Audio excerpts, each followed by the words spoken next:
is enough said.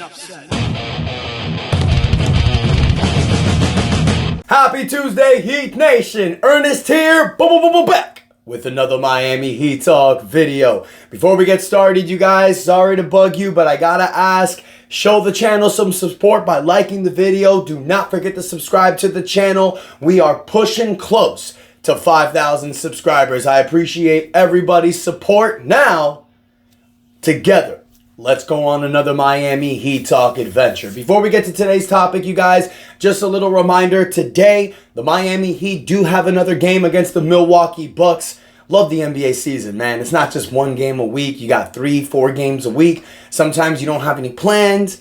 After work, sit back, relax, enjoy a Miami Heat game. Now, everything's really close, guys.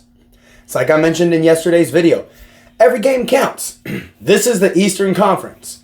Right now, the Heat sit at a 7-7 record at the 5th seed. We are literally one game down from the 3rd seed after New York's loss.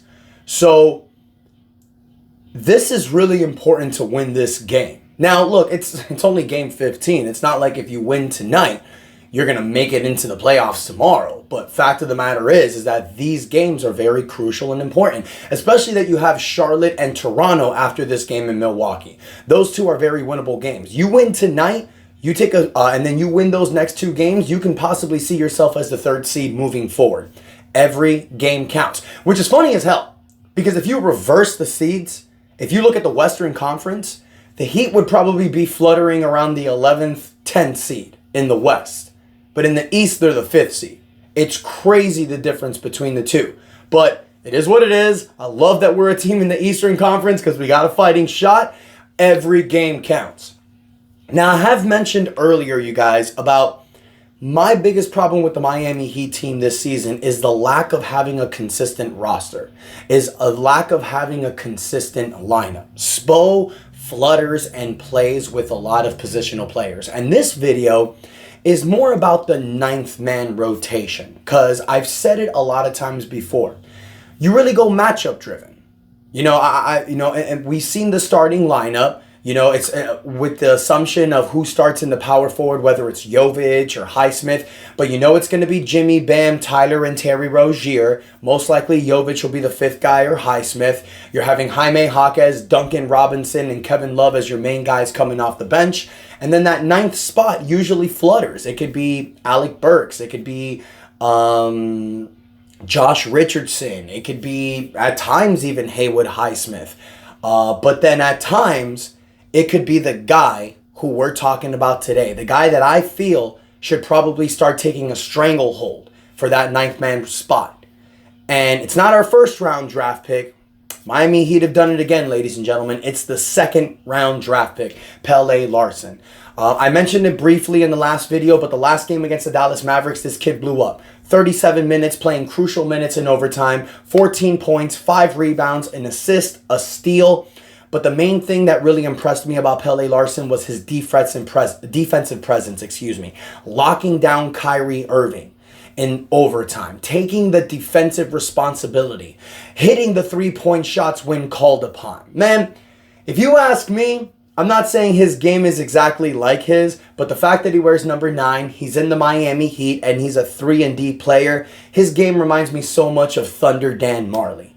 And for those of you that are a little too young to know who Thunder Dan Marley is, this was the guy that the Miami Heat picked up in the 1996 offseason.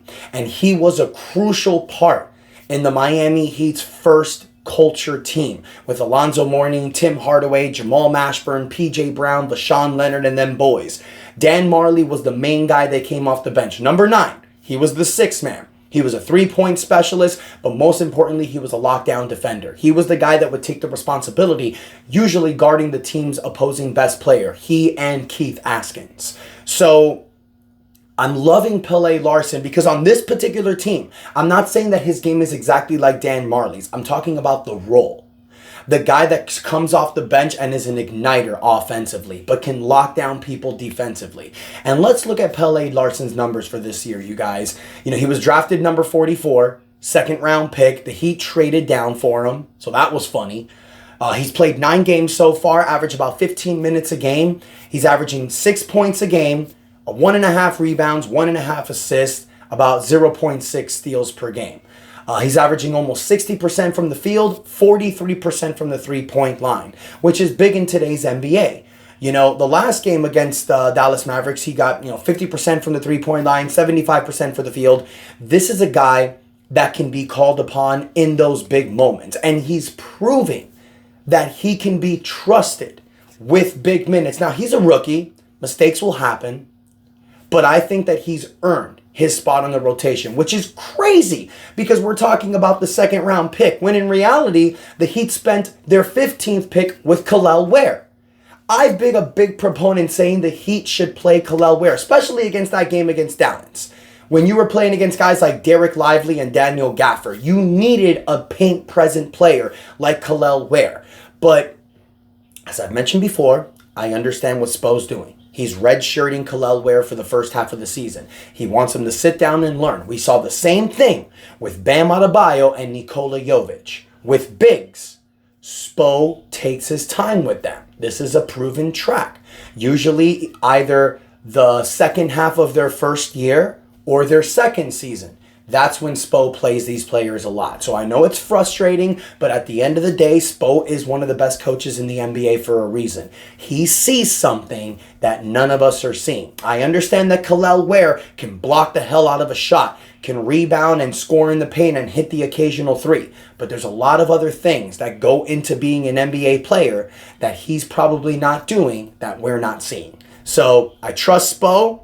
And the reason why he's playing Pelle Larsson is because Pelle Larsson has earned that spot. He's showing Spo that he could be trusted upon. Spo did this towards the beginning part of the season with Pelle Larsson. Then he just started not playing.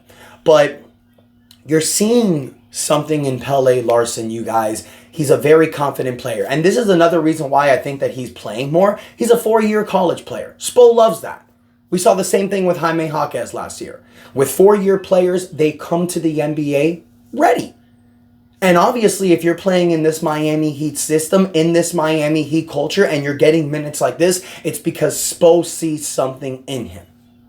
So if you guys ask me, that 9th spot, I've said it a lot before. In the 9th man rotation, you're gonna see a lot of flipping on that. There's going to be some nights where you're going to need more offense. Go with Alec Burks. There's going to be some nights you need more defense. Go with Haywood Highsmith. Maybe switch it up and go Josh Richardson. I have said that in the past. But if you can put a guy on that 9th spot that gives you all of that in just one player, you don't have to throw in certain players for that. This is a guy that can score and defend. So maybe the Heat should start looking into Pelle Larsson for that final 9th man spot. But I want to hear from you, Heat Nation. How happy are you with Pelle Larsson? Do you think that he's been the steal of the second round draft so far? Do you think the Miami Heat hit another home run with him? Or do you think he's destined to doom? This is just luck. And what do you guys think about Pelle Larsson? Do you think the Heat should start playing him now? Or do you think Spo's doing the right thing by redshirting him and holding him back? Well, not holding him back, just holding him for the right spot. Let me know what you guys think in the comments. Don't forget to like the video, you guys. Please subscribe to the channel. We are very close to 5,000 subscribers. And don't forget, this Saturday, November 30th, I will be doing a live video. I'm going to put a post to see what time you guys want the video. We're going to take a poll. We're going to have some fun, you guys. So really excited about that. Thank you guys so much for the support. Until next time, your boy Ernest out. And that is enough said. Yeah, buddy.